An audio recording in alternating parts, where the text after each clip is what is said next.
Hoy día estaremos presentando un caso de éxito, digamos. Hemos ejecutado con un cliente donde resolvimos algunas cuestiones que él tenía o que requería para mejorar el funcionamiento de los locales donde se realizaban las ventas. Denominamos puntos de ventas. Bueno, como notan, el título del webinar se llama PostgreSQL más PGLogical y puntos de ventas distribuidos, ¿no?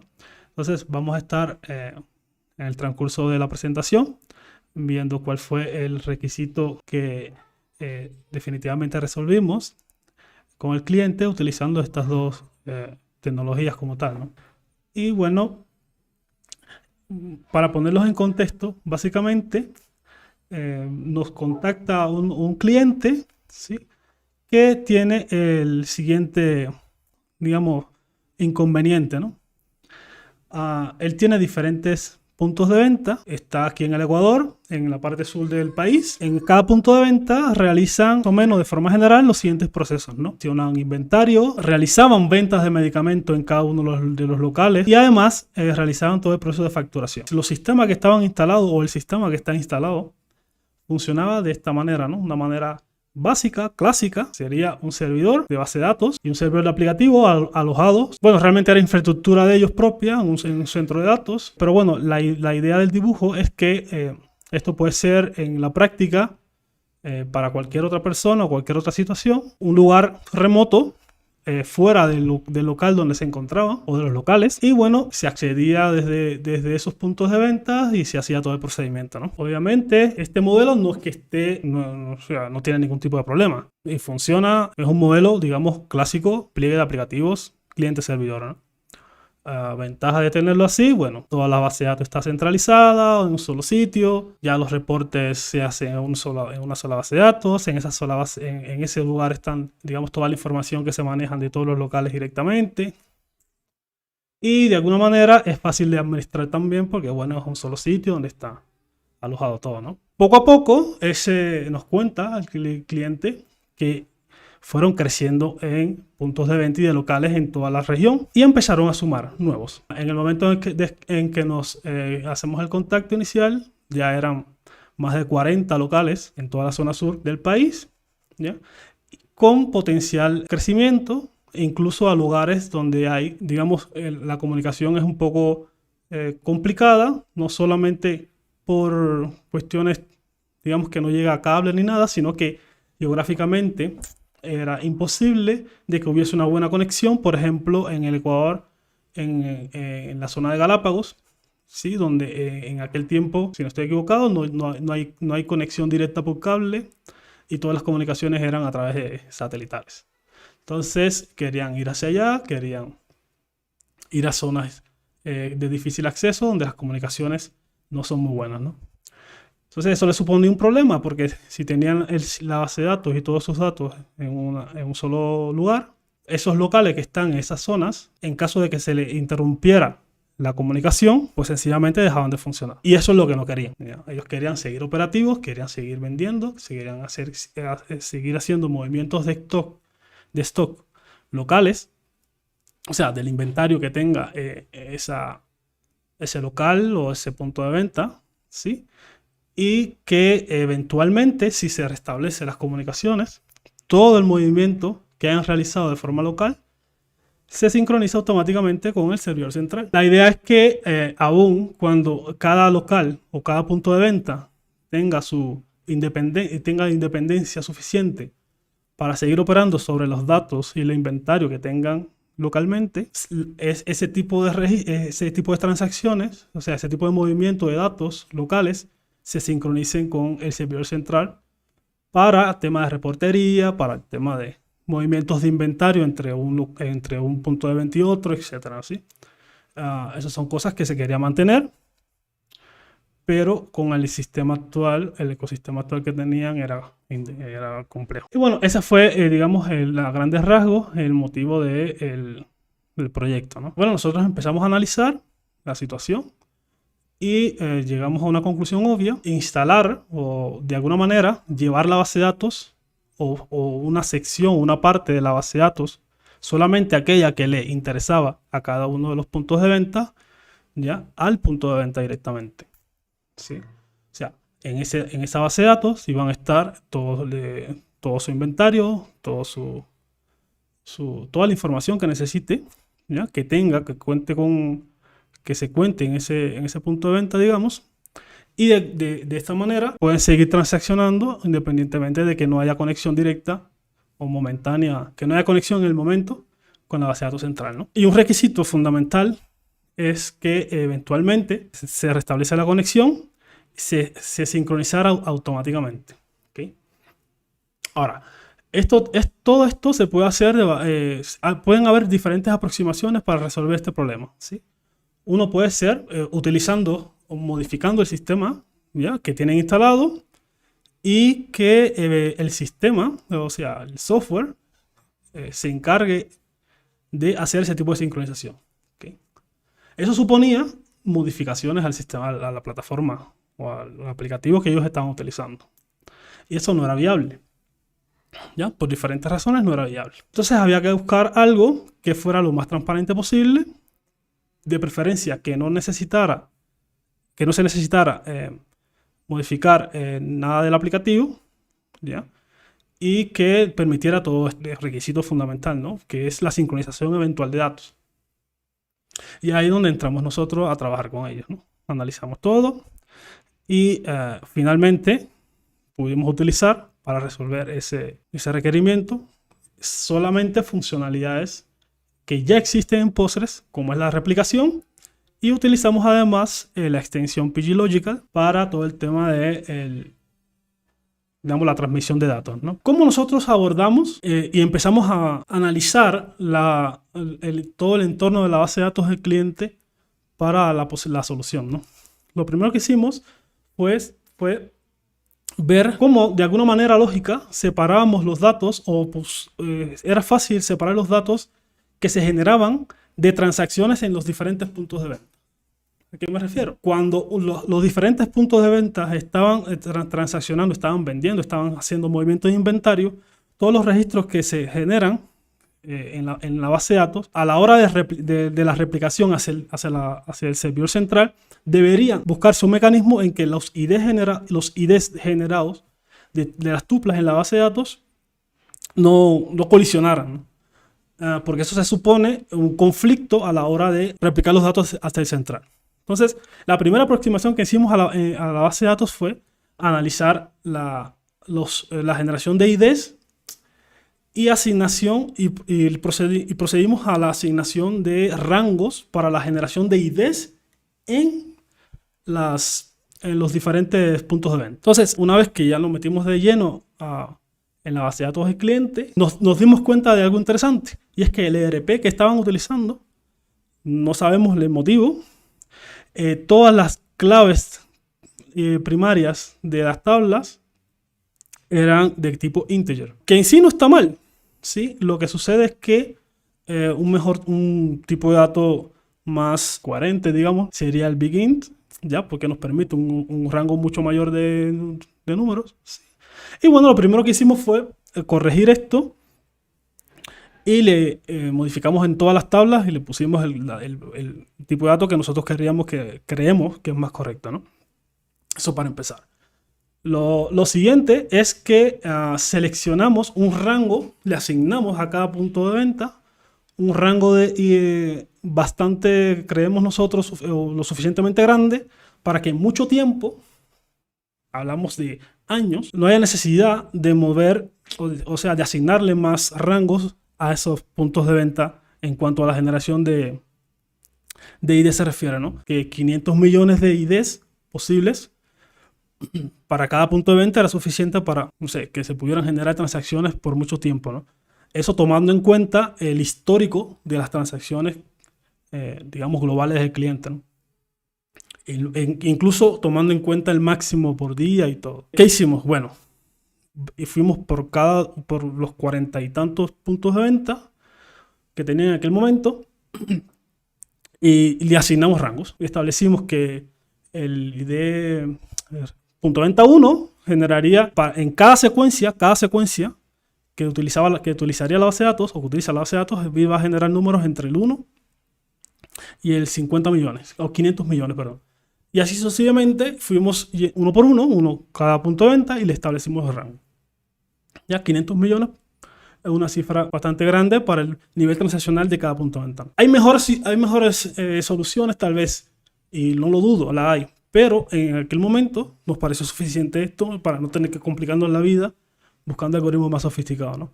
Es una solución simple, adecuada creemos nosotros, y nos resuelve el problema, ¿no?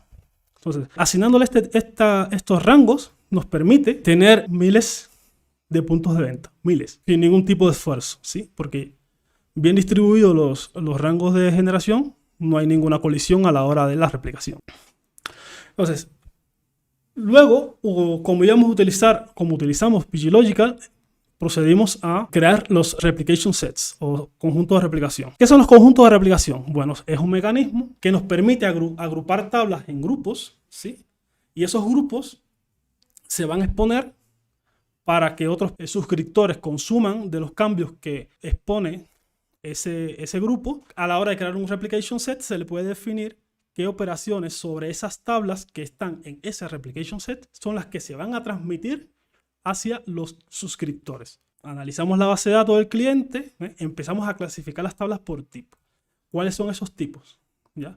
Básicamente son dos tipos de tablas que nos encontramos en el sistema. Primero, tablas, lo que le decimos tablas operacionales y catálogos compartidos.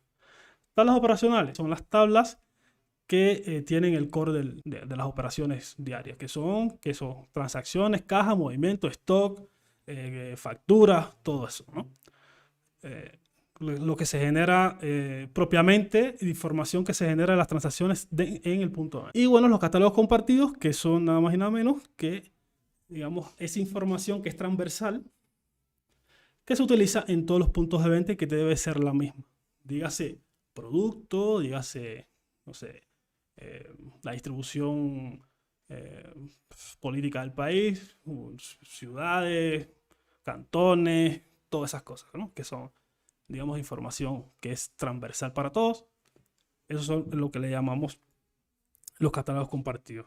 La principal diferencia entre estos dos tipos de tablas es que la primera, la información se genera en el local o en el punto de venta, y es propia del punto de venta, ¿sí? y se va a transmitir en un solo sentido. O sea, la información que se genera en ese punto de venta, por medio de la replicación, se va al servidor central. ¿Okay? Y sobre esa información es la que se hace reportes y todo lo demás. ¿Okay? Ahora, los catálogos compartidos pueden replicarse en ambas direcciones. Que esos catálogos pueden llegar a ser actualizados en el punto de venta, o sea, en el local. ¿Ya? Pueden llegar a ser actualizados. Por eso es que una de las características es que la replicación de ese conjunto de tablas va a ser en dos direcciones. La actualización puede ser en los puntos de venta y tiene que sincronizarse en el central, y en el central se pueden cambiar esa información y debe ser replicada para los puntos de venta. Una vez clasificadas las tablas por estos dos tipos, se procedió a hacer un replication set para cada tipo de tabla. Y por ejemplo, acá empezamos de abajo hacia arriba. O sea, empezamos haciendo ese análisis en la base de datos de los puntos de venta, ¿sí? Y clasificamos en esas bases de datos, ¿no? Entonces, la nomenclatura que encontramos, o que era bastante descriptiva, es como la ven en pantalla, ¿no? Una vez que ya creamos esos replication sets, ¿sí? Pasamos a la parte de creación de las suscripciones en el servidor central hacia cada uno de los puntos de venta. ¿Por qué? Porque el servidor central es el que recibe, en principio, la información que se está generando en cada punto de venta. Por tanto, el central, para cada punto de venta, va a tener una suscripción. Ya, desde el central nos suscribimos directamente a cada punto de venta. En este caso eran 40, tuvimos que crear 80 suscripciones porque cada punto de venta va a tener 2 replication sets inicialmente, ¿sí? Serían 80 suscripciones para los puntos de venta, ¿no? Y automáticamente cuando se creó ya empezamos a recibir los datos que se generaban en cada punto de venta. Esa configuración fue para recibir los datos desde los puntos de venta, pero como les decía, hay un replication set que en este caso termina en share tables, ¿sí? Que es bidireccional, o sea, en ambas direcciones, ¿no? Entonces, teníamos que hacer exactamente lo mismo que hicimos en la base de datos de cada punto de venta en la base de datos central. Para cada punto de venta se ejecutó esta sentencia SQL, ¿sí? Que lo que permite es que desde el central se suscriba a publicaciones que están creadas en cada punto. Les comentaba, como también hay modificaciones que se pueden hacer en el central que las recibe el punto de venta, ya sea por catálogos generales y otras tablas que necesitan que sean enviadas, que no se modifican que no se modifican en los puntos de venta, pero sí, si se modifica en el central, se necesita que esa información baje o, digamos, se replica hacia cada punto de venta. También ese trabajo lo tuvimos que hacer en el servidor central, ¿no?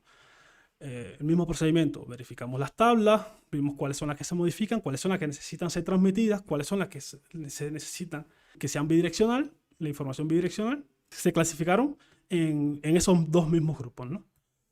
Se crearon nuevamente los replication sets y bueno, al crear también una suscripción, una publicación para tablas compartidas o shared tables, se completa el ciclo de el doble sentido de aquellas tablas que la información, digamos, que se pueda modificar en ambos lados, ¿no? Una vez creadas estas dos suscripciones en el servidor central, hubo que indicarle a cada punto de venta, a cada base de datos Postgres que teníamos instalado en cada punto de venta, que se suscribiera, ¿sí?, al servidor central en estos dos replication sets, que ahí le iban a llegar la información para el punto de venta, ¿no? Se ejecutaron estas dos sentencias en cada base de datos de los puntos de venta. Una vez que terminamos con el análisis probado en el laboratorio, que funcionaba todo, ¿sí?, con todas las casuísticas, salimos a producción.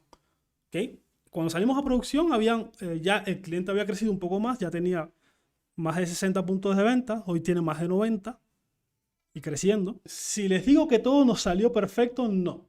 ¿Ya? Porque pocos días después que lanzamos el servicio a producción, nos topamos con algunas cosas que no nos salieron tan bien. Le llamo novedades para no decir que son puntos no tan positivos, ¿ya? Y uno de los principales fue que de alguna forma el servidor central se sobrecalentó, pero en exceso, ¿sí? Algo habíamos hecho que no pudimos prever en el laboratorio, que provocó de forma abrupta, una vez que nosotros pusimos el sistema en producción, el sobrecalentamiento del servidor, ¿ya? Y sin causa aparente, o sea, el hardware estaba bien, todo parecía indicar que hay algo en el funcionamiento de Postgres, una vez que nosotros pusimos todo en producción, que empezó a provocar el sobrecalentamiento, ¿no? Y de inmediato, una vez que pusimos también en producción, se empezó a ver un consumo un poco excesivo, principalmente en los picos en el día del proceso de Postgres, ¿ya? Consumía casi todo el CPU. ¿Okay? Entonces, ese era un problema. Y literalmente el servidor llegaba a temperaturas bastante altas, ¿no? Que no eran normales, ¿ya? Entonces, ya empezábamos a sospechar que estábamos digamos, en una situación no común, ¿sí? No común, no solo para la solución, sino de funcionamiento de Postgres, ¿sí? Porque hacíamos todas las averiguaciones del sistema operativo, hardware y todo, nos marcaba todo correcto. Entonces, ya empezamos a sospechar de que hay algo que no estaba bien, ¿ya? Y no con la solución, sino ya más bien con el funcionamiento de Postgres. Al menos lo sospechábamos, ¿ya? Y nos pusimos manos a la obra. Entonces, aprovechando la expertise que tenemos en el equipo, que tenemos personal que participa activamente en el desarrollo de Postgres y alianzas que tenemos con desarrolladores regionales que son líderes también en el desarrollo de Postgres, empezamos a analizar la situación y encontramos varias cosillas, ¿no? Básicamente dos. Una vez que pusimos el servicio a producción, nos topamos con algo, ¿no?, que ya nos comenzaba a dar pistas sobre lo que sucedía. Bueno, Y el primero fue la cantidad de procesos que provocó que existieran muchos puntos de venta suscritos en replicación lógica hacia el servidor central, ¿ya? Y viceversa. Entonces, notamos que había más de 100 procesos World Sender y más de 60 procesos de PG Logical Apply.